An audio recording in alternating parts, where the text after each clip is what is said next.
The rain was relentless, pounding against my car as I navigated the winding roads of the countryside. The windshield wipers worked overtime, but their efforts were futile against the storm.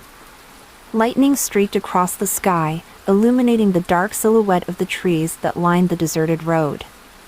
It was the kind of night that sent shivers down your spine, the kind of night where you could feel the weight of the world pressing in on you.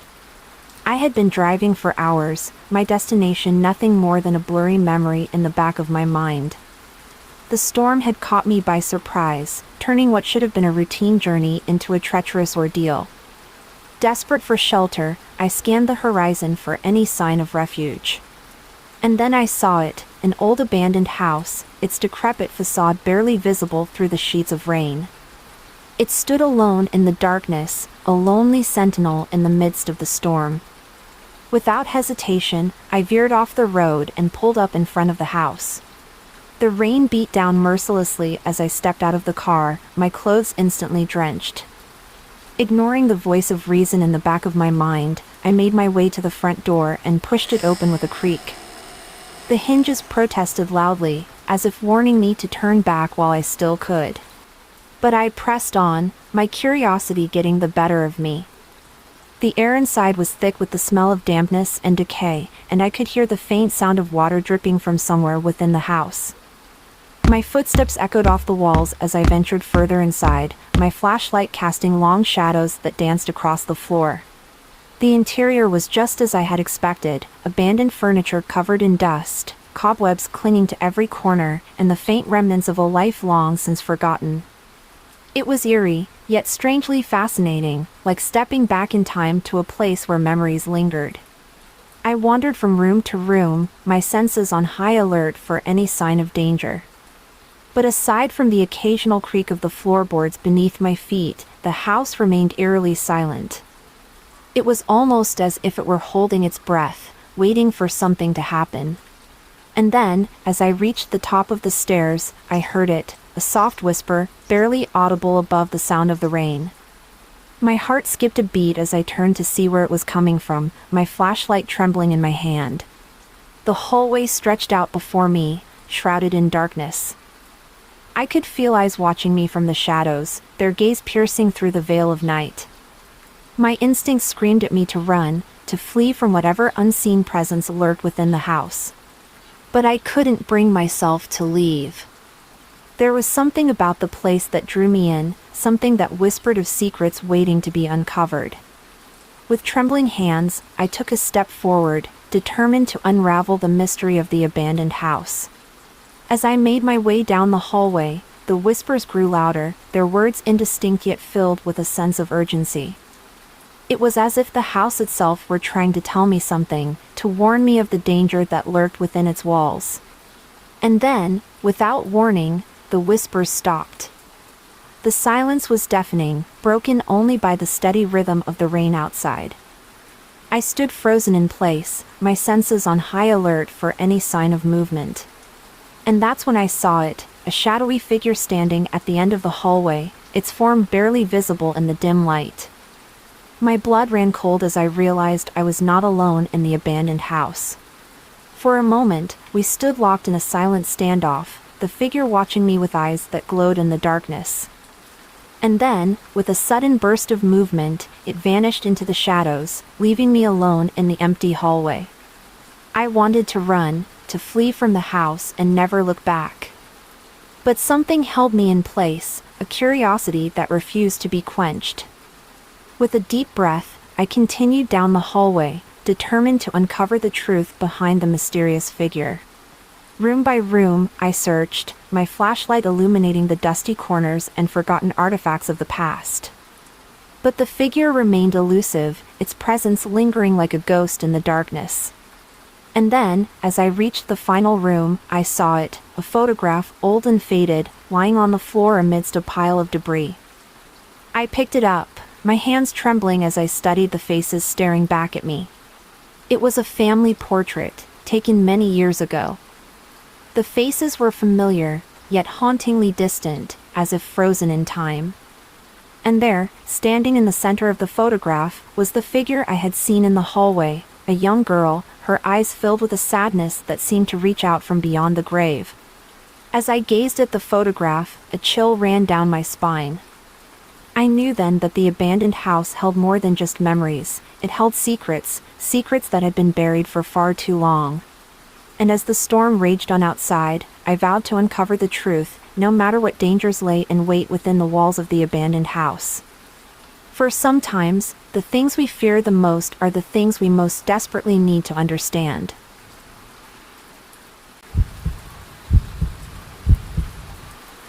The rain was heavy, drumming a relentless beat against the windshield of my car as I navigated the desolate stretch of highway.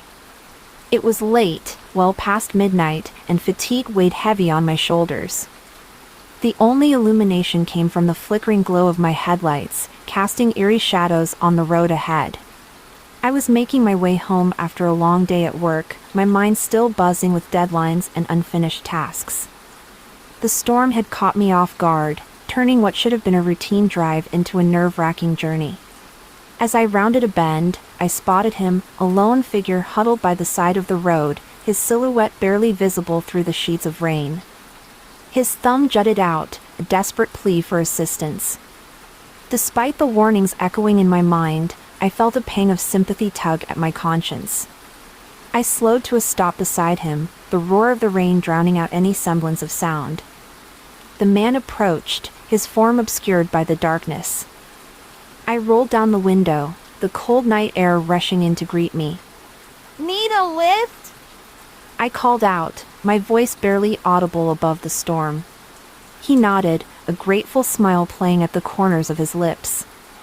Without a word, he climbed into the back seat, his presence sending a shiver down my spine.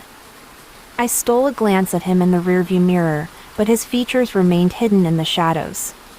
"Where are you headed?" I asked, my hands gripping the steering wheel tightly. "Just keep driving," he replied, his voice low and gravelly. I hesitated, a knot of unease forming in the pit of my stomach. But something compelled me to obey, to heed the silent plea in his words. So I pressed down on the accelerator, the rain-slicked road stretching out before us like an endless ribbon of uncertainty. Minutes turned into miles as we journeyed deeper into the heart of the storm. The man in the back seat said nothing, his presence a looming presence that filled the car with an oppressive silence. I stole occasional glances at him in the mirror, but his gaze remained fixed on the darkness outside. As we neared a particularly isolated stretch of road, a sense of foreboding settled over me. I tried to shake it off, to focus on the task at hand, but the feeling only intensified with each passing mile. And then, out of the corner of my eye, I saw it, a faint glimmer of light flickering in the distance. Relief flooded through me at the sight of civilization, of the promise of safety and sanctuary. "We're almost there," I called out, my voice tinged with relief. But the man in the back seat remained silent, his form unmoving in the darkness. I glanced at him in the mirror, a chill creeping down my spine at the sight of his eyes, a pair of cold, unfeeling orbs that seemed to pierce through the veil of night. As we drew closer to the light, I realized with a sinking heart that it wasn't a town or a rest stop, it was a deserted stretch of road, flanked by towering trees that swayed ominously in the wind. Panic clawed at my chest as I realized the gravity of my mistake, the true nature of the darkness that surrounded us. And then, without warning, the man spoke, a single word that sent a chill down my spine. "Stop!" I slammed on the brakes, the car skidding to a halt in the middle of the road. My heart thundered in my chest as I turned to face him, my hands trembling against the steering wheel. "What do you want from me?" I whispered, my voice barely audible above the storm. He smiled, a cruel, twisted grin that sent a shiver down my spine. "You," he replied, his voice a sinister whisper in the darkness. And then, before I could react, he lunged forward, his hands closing around my throat with a vice-like grip. I struggled against him, gasping for breath as darkness closed in around me. And as the rain continued to fall, washing away any trace of my existence, I realized with a sinking heart that some encounters are best left unexplored, especially on a rainy night like that.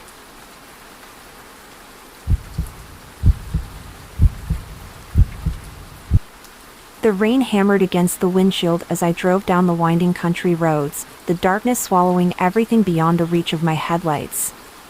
It was a stormy night, one of those where the heavens seemed to weep endlessly, and the world felt heavy with an unspoken sorrow. Despite the weather, a restless curiosity tugged at my heart, urging me to explore. As I navigated the deserted roads, my gaze caught sight of a weathered sign barely visible through the relentless rain, "Forgotten Cemetery, 2 miles ahead." Intrigued, I veered off the main road and followed the narrow path leading deeper into the woods. The rain beat relentlessly against the car, creating a rhythm that matched the pounding of my heart. Finally, the cemetery came into view, its silhouette shrouded in mist and mystery. Tombstones rose like sentinels from the earth, their surfaces marred by time and neglect. With a sense of trepidation mingled with excitement, I parked the car by the roadside and stepped out into the rain-soaked night. The cold air enveloped me like a damp cloak as I made my way through the overgrown grass towards the entrance. The iron gate creaked ominously as I pushed it open, the sound echoing through the stillness of the cemetery. I hesitated for a moment, feeling a pang of unease at the thought of disturbing the resting place of the dead. But the allure of the unknown was too strong to resist. With each step, the ground squelched beneath my feet, and the rain soaked through my clothes, chilling me to the bone. The tombstones loomed closer, their inscriptions blurred and faded with age. I ran my fingers over the weathered surface of one, tracing the letters carved into the stone. Each name was a testament to a life long gone, a memory lost to time. Lost in thought, I wandered deeper into the heart of the cemetery, oblivious to the passage of time.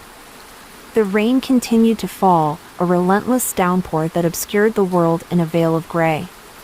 Lightning streaked across the sky, illuminating the landscape in brief, fleeting flashes. And then, I heard it, a sound that sent a shiver down my spine. It was a low, mournful wail, like the cry of the wind through the trees. I froze, my heart pounding in my chest, as the sound echoed through the night. It seemed to emanate from somewhere deep within the cemetery, a ghostly lament that spoke of ancient sorrows. With trembling hands, I reached for my flashlight and switched it on, casting a feeble beam of light into the darkness.